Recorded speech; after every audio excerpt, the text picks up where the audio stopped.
Hello and welcome. I'm Shannon Eastman. I'm the host of the Inside Growth podcast, and we're in the middle of a series examining meaningful work. Now, we're looking at meaningful work through 5 unique lenses. One of those lenses is technology. How is it facilitating and enabling what is being dubbed a megatrend, quote, meaningful work? I am joined today, you're in for a treat. I'm just going to say that right now. His name is Earle Hall. He is a fellow Canadian, although he would tell you that he is from the tropical island of Newfoundland. And if you know anything about Canada's east coast, it averages 8 degrees. Earle is, I think he's a vice president. I'm going to have to check my notes, but he is a long-standing vice chairman, beg your pardon, of the International Gaming Standards Association. He is CEO, Chief Executive Officer of a very cool FinTech firm. They've just transformed the gambling industry from coins and paper to cashless. I think they're up to 50 staff now. Their recent office was opened in Las Vegas about 18 months ago, give or take a few months. And they've got 10 staff there now, and they are growing. I believe they're in 7 countries.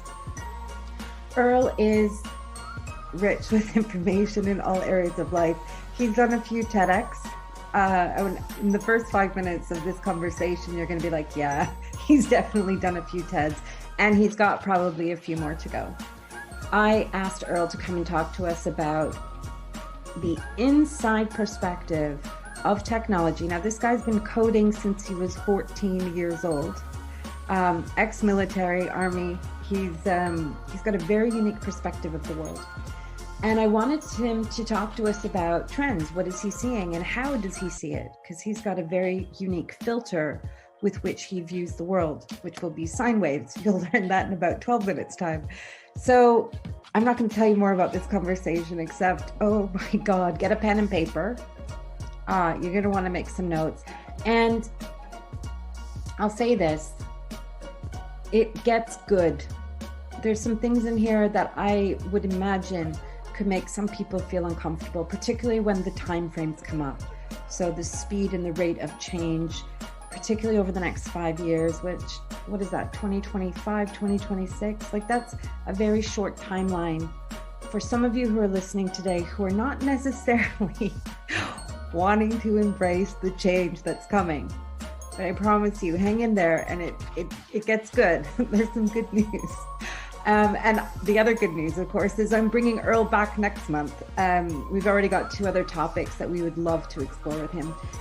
All the details, the contact information, and the websites that you need to get a hold of Earle directly, they're included. Just look below, hit us up on the website or on the blog. You'll find them all there. And, well, enjoy. Strap in and enjoy.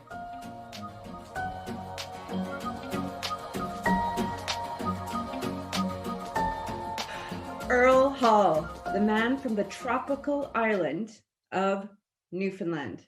That's me. And it's the tropical island because why? Because the hearts there are so warm that they can even melt the icebergs. And what is the average temperature in Newfoundland? 8 degrees, I think. In Newfoundland, we have sunshine at least 15 days a year. Well, our favorite food is fog. I love the Canadians' definition of tropical island. Like 3 gold stars for you. So, Canadian living in Las Vegas, you are with me today talking about tech, future trends, and meaningful work. But I just want to give you a little bit of an introduction because you are also, what is it that you do over at the International Gaming Standards Association? I'm the vice chairman and the chairman of the blockchain committee. Okay. And how long have you been doing that for now? 2 years, maybe. 2 years. Like 100 COVID years, maybe, but 2 years. And you're the CEO of a really cool FinTech firm. Tell us about that briefly. What we do is we pick up data out of all of the different gaming devices in any sort of casino, bar, wherever there is a gambling machine, we pick up the data and send it to our cloud. Then we analyze the data, and whoever our client is, we serve them up the data the way they need it, either for anti-money laundering, either for tracking organized crime, either for preventing addictive gambling. The other thing that we do is we've migrated in the last 12 years, because we started this in 2008, I think.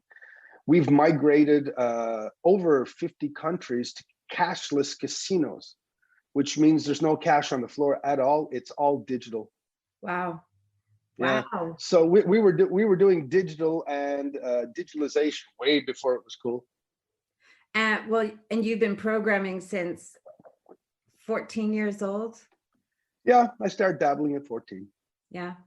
So 20, 30 years ago, give or take. Fair enough. I like the word 20 more than 30. Well, I can't do the math for the 70s in my head. Yeah. And you've all, actually, I want you to, because I personally want to make a note of this. You did a TEDx. What was that TEDx called? The fear one? The first one was on the science of happiness. Okay. And the second one was on the fabulous frequency of fear. Fabulous frequency of fear. Yeah, but there's a lot packed into that one. It's nuts. I wanted to make a note of that one just for myself. So we're talking about meaningful work. We're talking about what is going on in the world, particularly in the last 14 months. What's technology doing to bring us closer to meaningful? First of all, the word meaningful. You know, it's different for everybody, right? It's probably the most egotistical thing in a very positive way that we'd have to think about.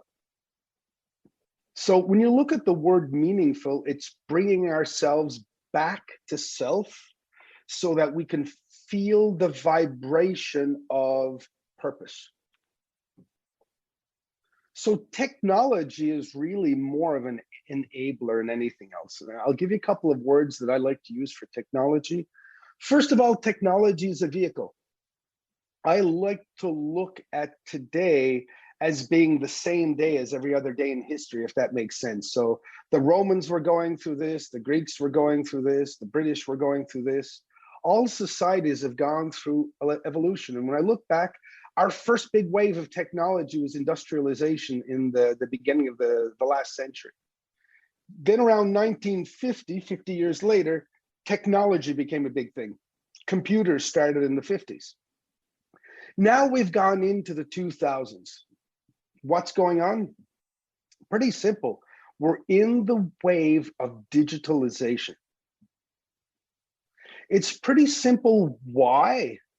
Because artificial intelligence, or what I'd like to more call it, enabled or actionable intelligence that we call it at our office, it requires something that a lot of the world still is not looking at. It's called true data. That's the reason why I've been in the blockchain world for so long. Most of the data that's out there right now is corrupted in some sense or form because that data has not been certified as true. You have people's names in databases where they're 6, 7 times, there's spelling errors, capital letters, small letters. So we're in an era of digitalization right now where technology is really the vehicle. That's the first thing. I always like to call technology the vehicle. You're either in the vehicle or you're not. If you're not, I'm really sorry, because I talked maybe 20 years ago about technology would become the next wave of illiteracy. Wow. So right now, even when we hire on prospective employees at my company, I have to ask them some very, very important questions on the tools they use, how they use them. Can they survive at the speed we run in my team, using 4 or 5 different platforms to maintain efficiency and effectiveness? So technology, first of all, it's a vehicle. You're either in it or you're not. Number two, if you're in a vehicle, the most fun thing to do in a vehicle is accelerate. So technology is an accelerator. If you look at the speed of change of our planet since 1950, it is literally on an exponential curve. Why? Because a computer can compute things faster, more efficient, with more precise results than any human being. And I know I have conversations with human beings sometimes, get all up in arms about this and say, hold on, no, are you a computer? No, well, why would you want to spend all of your day calculating, recalculating, calculating again things that you're only going to make mistakes? Because as a human being, your core purpose is to be creative. Yes, the body is divided into two levels, and we do have an animal level of our body, which is like 93% of our body. But the animal wants to repeat things because the animal feels secure. The animal is out of fight and flight and into rest and digest. So they're relaxed when you're repeating things. But if you've ever noticed, somebody that repeats the same thing over time literally dies in their brain, or they get very unsatisfied and they have to break out. The human was made to be creative because the computer was made to repeat. Now, that being said, doing what I always love to do, I'm going to contradict myself. Tell me. That being said, now that we are well into the first 10 years of digitalization, these things like Bitcoin, Litecoin, dark coin, black, white, blue coin, There's all a dog those coin now. Dog coin. I won't even, well, my claim to fame is I had Dodge the first week it came out. So but we named those a very bad word. They were called X coins, and I want you tell you what the word X was.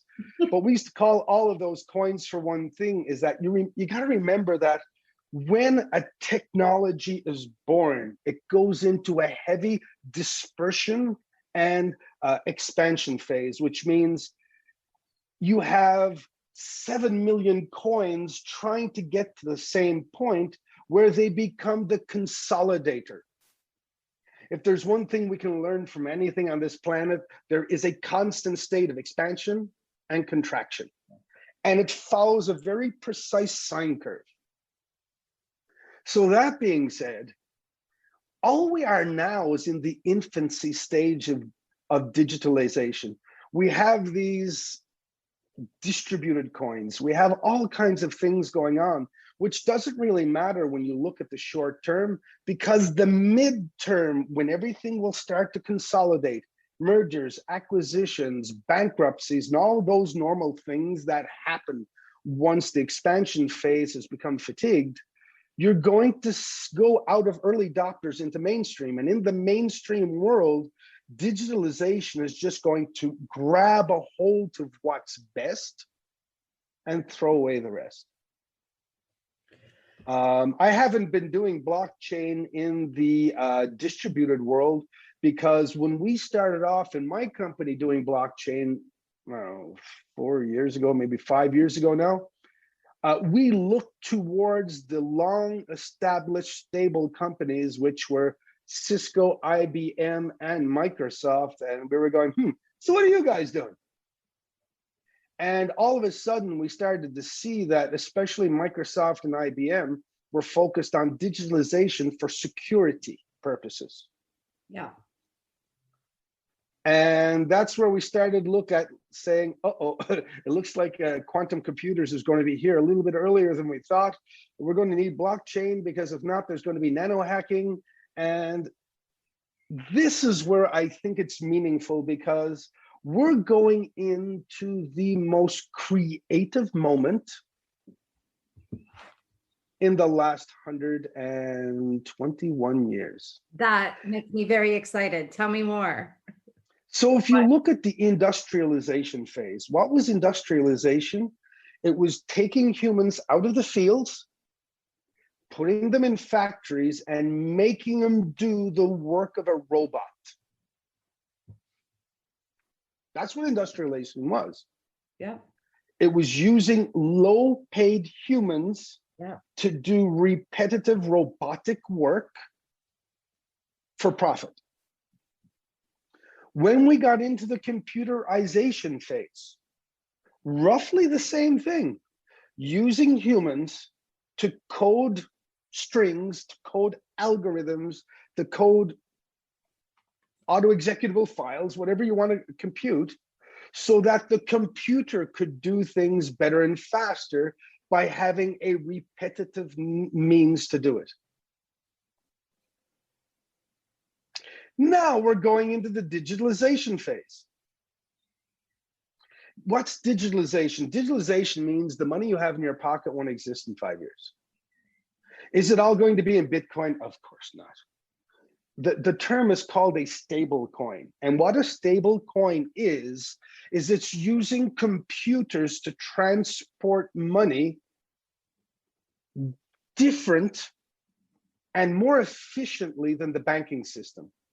As you may know, the banking systems are pretty traditional and archaic in the way they move money. It's based on a whole bunch of different principles that are largely paper-based, even though the paper has become electronic in a PDF file. Now that we're heading into digitalization, we're heading back into creativity. Why?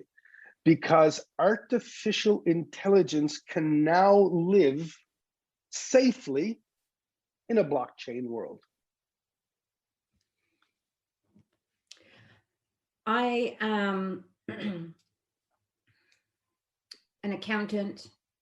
I work in a large organization that deals with data, for example. So my department is driven by data, bits of machine learning, bits of AI, lots of data analysis.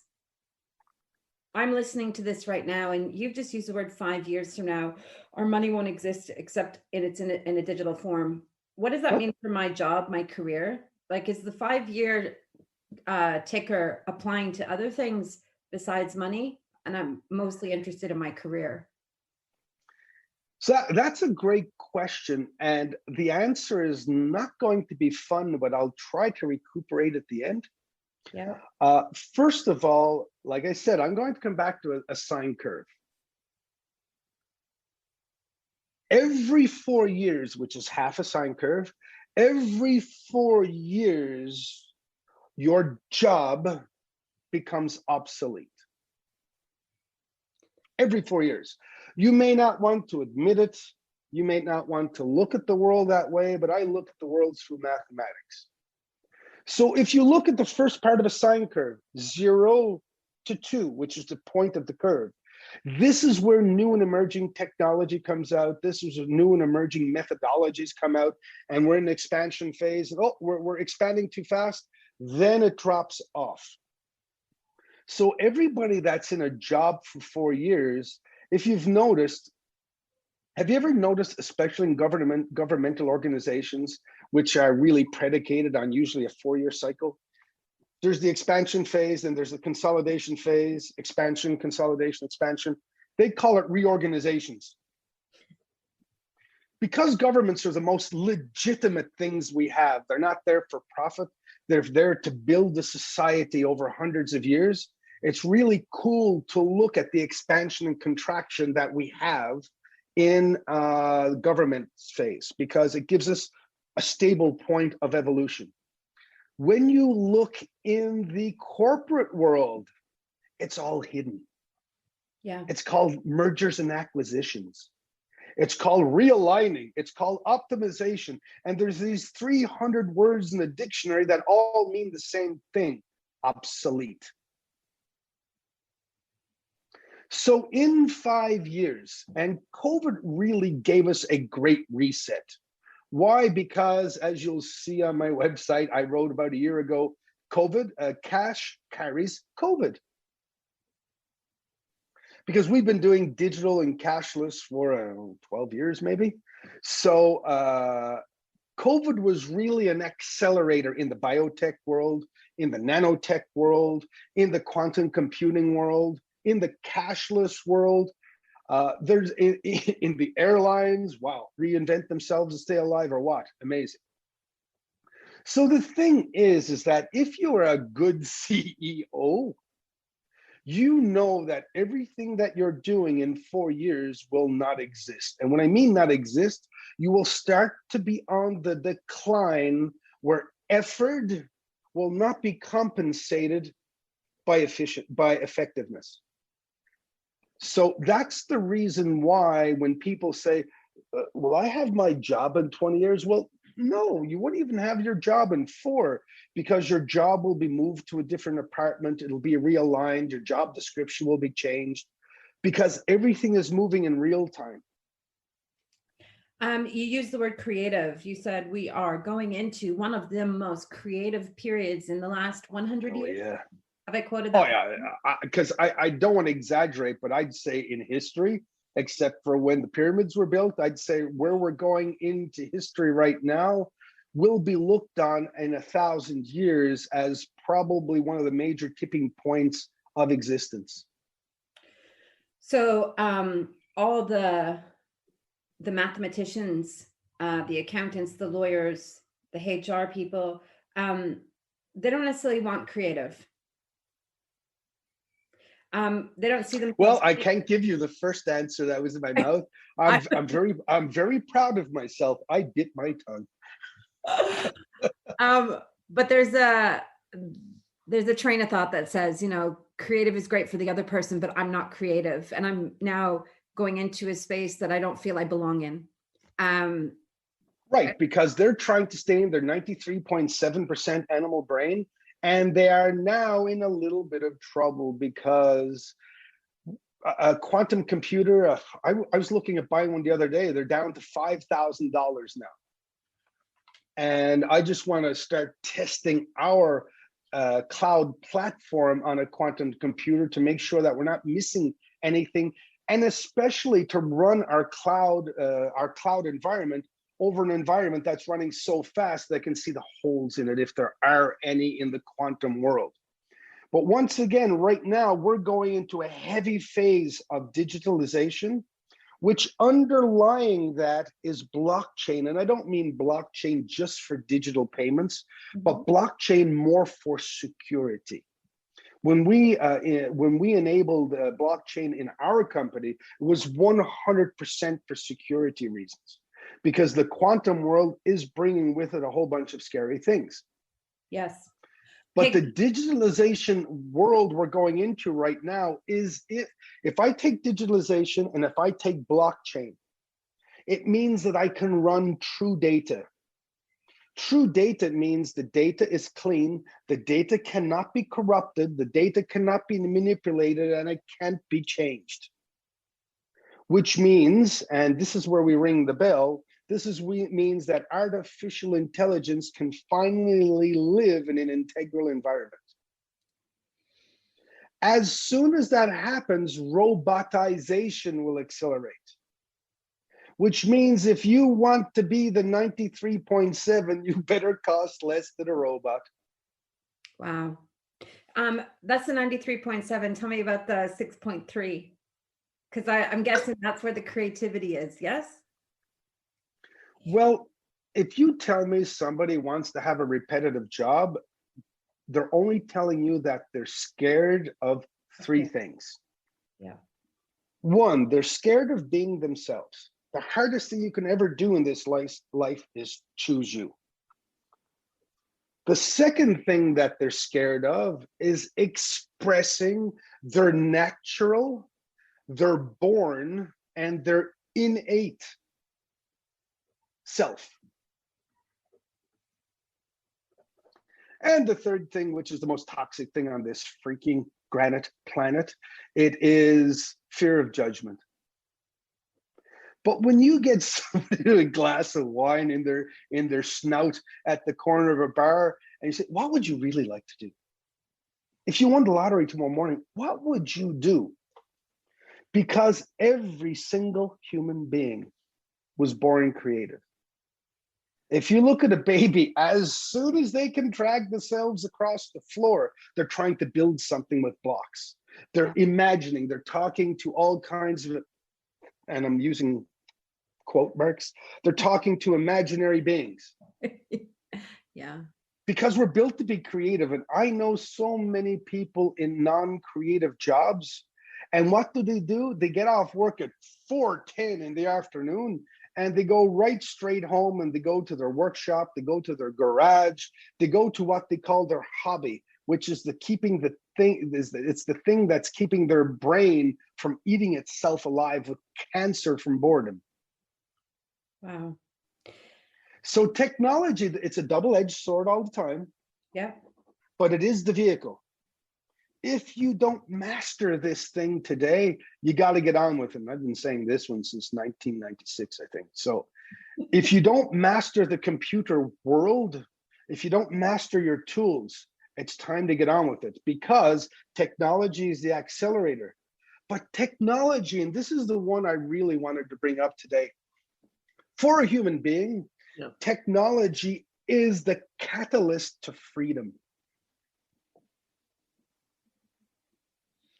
Is it first going to punch you in the face, though? No pain, no gain. Absolutely. Anybody that wants to evolve through smiles and giggles, they're living on the wrong planet.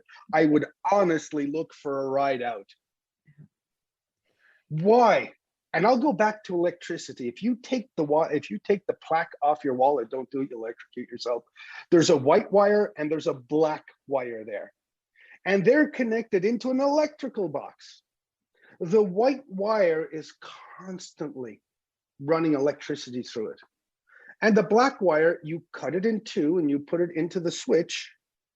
And on one side you have electricity, on one side you have none. And when you flick the switch, the light comes on. Evolution is through pain. That's where it ends. Why? Because it's called work in physics. You have to work to evolve. Most people give up on evolution when their life, when their work has no meaning. In other words, somewhere deep inside their subconscious, they're repeating something that says they don't matter. Whereas technology is probably the most beautiful thing we've ever had, because you actually do matter. You can learn online. Do you remember when we were kids and you had to go to the local library and they only had one book that was wrong? Now when I go online, I'll open up 7 tabs in Chrome. I'll go to 7 different sources, and I'm looking for similarities and differences to see, can I get a baseline on a theory that I have? Yeah. But for me, technology is freedom, because it will do everything that I don't want to do. Human beings, because of the fact of what we call fight and flight and rest and digest, humans are hardwired, born to be naturally lazy. And society, tribal pressure, all kinds of things have turned us into these false walking robots that if we don't show we're productive, we'll get kicked out of the tribe. That is an interesting part of what's called the herd theory. Yeah. The tribe will eject us if we're not productive. Technology wants us to be lazy. Technology is begging us to let go of trying to be herd-based productive and to be creative. Because when you're creative, and here's the secret sauce. When you're creative, you're not in your head. Where are you? You're in your heart. Ooh, that's a scary place to be sometimes, no? No, not really. What most people think is their heart is actually their ego. Oh, my heart is broken. I'm very sorry. The heart has a singular frequency. It cannot be broken. Yes, it has 2 sides. It has a whole bunch of different parts to it. But your heart can't break. It can bend a little bit, but it can't break. So when you're in your heart, you're totally in a state of inspiration, which means you're totally connected to your true self. And the proof of this is, because I love to give simple examples about this, if I give you a task that you absolutely love, by the time you get halfway through it, you're going to look up and you're going to go, My God, 5 hours have passed? Yeah.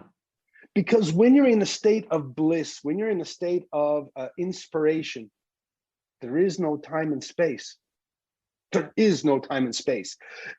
Earth, linear time will run, but in your heart, you have no sense of time. Whereas when you're in your head doing a menial, repetitive, corporate, stupid thing, Tick. you're watching every millisecond go, come on, I can get to the next second. We're almost there. Yes, we're at second 3 of this. And your brain is eating itself alive by the time you get to the end of it. And if you've been doing that for 30 years, yeah. You need to be shook so hard that your eyeballs will bleed. This is an incredible conversation, Earle. I'm so glad I thought of you for this one. I'm looking back over the 4 pages of notes that I've just taken. As we wrap up this conversation,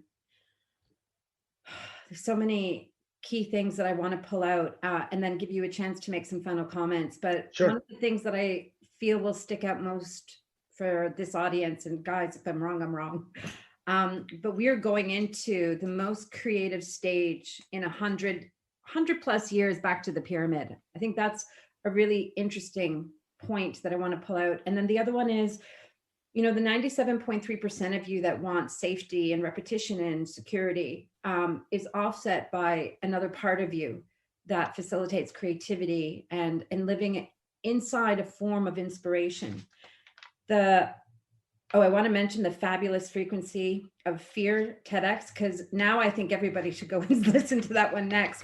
As I imagine, and it wasn't my intention, but imagine that there's a degree of fear listening to this right now, because 1, we're using 5 years, not 50 years from now. And 2, this is likely to affect people who are in a job that they're a little bit challenged by at the moment, particularly because of COVID. And now listening to the idea that they need to become creative when they don't believe that they naturally are. And I think the final point that I just want to pick up on and acknowledge, particularly for the techs listening to this, the fintechs, the heads of risk, the third-party risk management, is the idea of true data and AI being able to live in a place of integrity within blockchain. I'm not going to touch quantum computers now available for $5,000. I'm not there yet. I swear. Yeah, I want to see if my video games will work on it. No. So it's the entering the most creative time in history. Yep. The 97.3% versus that 6.3%. It's this fabulous frequency of fear TEDx. It's probably a good next stop to listen to. And this idea of true data. There's so many different places we can take it, but you got about 3 minutes left. What are your final thoughts, final comments? What do you want to leave the listener with right now? So for the fintech world, I'm going to give a very simple analogy. Sure. If you plant 50 trees tomorrow morning, in 50 years, you will have roughly 32 or 35 beautiful trees. When I look at my database, and we've got maybe 16 billion records that we use in real time, because we've got a special mission when it comes to data. So when I look at a fintech and I look at our databases, I'm looking at 3 things. Number 1, AI is taking over, and I'm going to say AI. I'm not talking machine learning, conceptual theory, which is our next step, which will emerge in the next 36 months at a beautiful speed. As we start to use AI to be able to predict problems, to do predictive maintenance, to do predictive risk, the quality of an algorithm in AI is 100% correlated to how true the data is. Has it been manipulated? Can it be manipulated? That's the reason why we migrated to Microsoft Azure, and we ensured we use their blockchain pack. Why? I'm scared to death that in 5-6 years from now, I'm going to be running 100 algorithms over this data, trying to get one prediction, and my data is not going to be clean enough. So this is where blockchain comes in, number one, for security purposes, and to ensure that data is solidly unique, true, and uncorruptible, unmanipulable. So that's the reason why I've been ringing that bell for about 3 or 4 years now. And finally, with respect to creativity, I have never met one human being, I don't care what state of despair they're in, that if you do not tap into what really is their meaning, their purpose, their interest, their highest value, their passion, use whatever word you want. Once they admit it to you, because most times they're even ashamed to talk about it. But once you get them in a place of trust and confidence and they talk about it, their eyes change. Usually their eyes will change color a little bit. But that's why we're here. The reason why I'm saying the next 5 years are so exciting is because automation, digitalization, and robotization are here to stay, and we're accelerating, which means human beings have to be more creative to stay ahead of the human animal repetitious job curve. Amazing. It is always a pleasure, Earle. Thank you so much for coming to talk to me today. I have a feeling I'm going to be inviting you back next month. There's Here's my COVID joke on every Zoom interview or talk that I do. I'm not going anywhere. Not going anywhere. Enjoy the rest of your day. Thank you so much for this. You as well. Take care.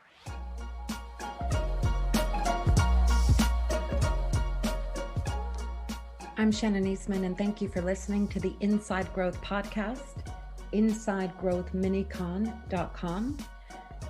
I have a feeling that your story wants sharing, the story of going from head to heart. Who were you when you found out that that was something you wanted to do? What did you learn along the way, and who are you today because of that journey?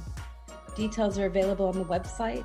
If you're feeling the prompt, if you know that's you and your time has come, then I would love to hear from you. InsideGrowthMinicon.com.